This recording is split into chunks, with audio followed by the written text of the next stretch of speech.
নির্ঘুম রাত কাটিয়ে অক্লান্ত পরিশ্রম করে এবার কুসুমকে সুস্থ করে তোলার জন্য উঠে পড়ে লাগলো আয়ুষ। হ্যাঁ বন্ধুরা, ভিডিওটা লাইক দিয়ে দেখতে থাকুন। যে মুহূর্তে কিনা কুসুমের গা জ্বরে পুড়ে যাচ্ছে, এই কষ্টটা কুসুমের থেকেও বেশি যখন কিনা আয়ুষের চোখে ঈশান দেখতে পায়, ঠিক সেই মুহূর্তে ঈশান যখন বলতে থাকে যে ভাইদা, আমি একটা জিনিস লক্ষ্য করে দেখেছি, আজকে জাদুঘর যখন থেকে জলে পড়েছে তখন থেকে জাদুঘর যতটা না কষ্ট পাচ্ছে তার থেকে দ্বিগুণ পরিমাণে ওর এই অবস্থা দেখে তুই কষ্ট পাচ্ছিস। এখন জাদুঘরে গায়ে জ্বর চলে এসেছে, এতে করে সব থেকে বেশি হয়তো বা তোরই কষ্ট লাগছে, তাই তো এই সমস্ত কিছু তোর সঙ্গে কেন হচ্ছে বলতো? তোর কাছেটা কেন খারাপ লাগছে? কারণ হাজার হোক জাদুঘর তো আমাদের পরিবারের একটা সদস্য যেমন, কিন্তু তার পাশাপাশি ও তো শঙ্কর কাকার শুধুমাত্র মেয়ে, ওর তো কোনো রকম কোনো তোর জীবনে ভূমিকা নেই। কিন্তু তার সত্ত্বেও তুই নিজেকে একবারও দেখেছিস যে তোর কতটা কষ্ট লাগছে? তুই কোনো মতেই জাদুঘরের এই কষ্টটা সহ্য করতে পারছিস না, তাই ভেতরে ভেতরে তুই গুমড়ে মুচড়ে শেষ হয়ে যাচ্ছিস। তুই শুধু এটাই ভাবছিস, তুই শুধু একটা জিনিসকে প্রাধান্য দিচ্ছিস যে তুই কত তাড়াতাড়ি কী করে তুই জাদুঘরকে সুস্থ করে তুলবি। এই সমস্ত কিছু তো তখনই হয় যখন কিনা কেউ কারো প্রেমে পড়ে এবং কেউ কাউকে নিঃস্বার্থভাবে ভালোবাসে। কোনোভাবে তুই আবার জাদুকরকে নিজের অজান্তেই ভালোবেসে ফেলিস নি তো?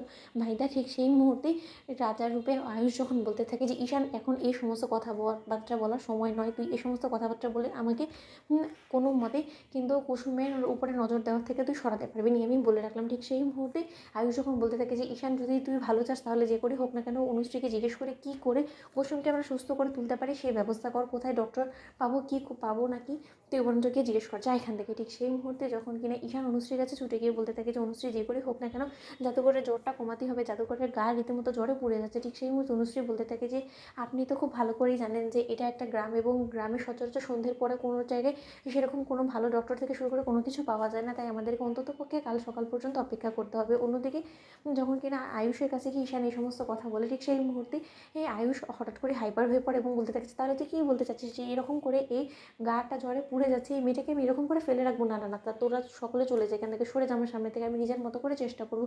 এমনিতে আমি কুসুমকে কোনোভাবে ফেলে রাখতে পারবো না। অন্যদিকে আয়ুষ যখন কিনা কোনো কিছু না ভেবে চিনতে নির্ঘুম কাটিয়ে অক্লান্ত পরিশ্রম করে কুসুমের মাথায় গোটা রাত জেগে জলপট্টি দিতে থাকে এবং অবশেষে যখন কিনা কুসুমকে নিজ হাতে মেডিসিন খাওয়ানো মাত্রই যখন কিনা কুসুমের গায়ের জ্বরটা কিছুটা কমতে শুরু করে, ঠিক সেই মুহূর্তে আয়ুষ যখন বলতে থাকে যে অবশেষে কিছুটা হলো তো আমি সার্থক হয়েছি যে তোমার জ্বরটা একটু হলো কমাতে পেরেছি। কাল সকাল হওয়া মাত্রই কুসুম দেখবে আমি ঠিক তোমাকে সব থেকে ভালো ডক্টরের কাছে নিয়ে গিয়ে তোমার ট্রিটমেন্ট করিয়ে আনবো। কারণ এরকম করে একটা মানুষের গা জ্বরে পুড়ে যাচ্ছে, সেই মানুষটাকে তো আমি কোনো মতে ফেলে রাখতে পারি না, তাই না? ঠিক সেই মুহূর্তেই এক পর্যায়ে আয়ুষ যখন টায়ার্ড হয়ে কুসুমের উপরেই ঘুমিয়ে পড়ে, ঠিক সেই মুহূর্তেই কুসুম সকাল হওয়া মাত্রই যখন কিনা আয়ুষকে ওর উপরে দেখতে পায় এবং কুসুম বলতে থাকে যে ছোটো সাহেব, আপনি কী করছেন? আপনি কাল গোটা রাত আমার পাশেই শুয়েছিলেন। ঠিক সেই মুহূর্তেই আয়ুষ যখন বলতে থাকে যে কুসুম, তার আগে তুমি আমাকে একটা কথা বলো যে তোমার গায়ের জ্বরটা এখন কীরকম আছে? কিছুটা কমেছে, কিছুটা বেটার ফিল করছো তুমি? তো বন্ধুরা, লাইক এন্ড শেয়ার করো, সাবস্ক্রাইব করতে ভুলো না।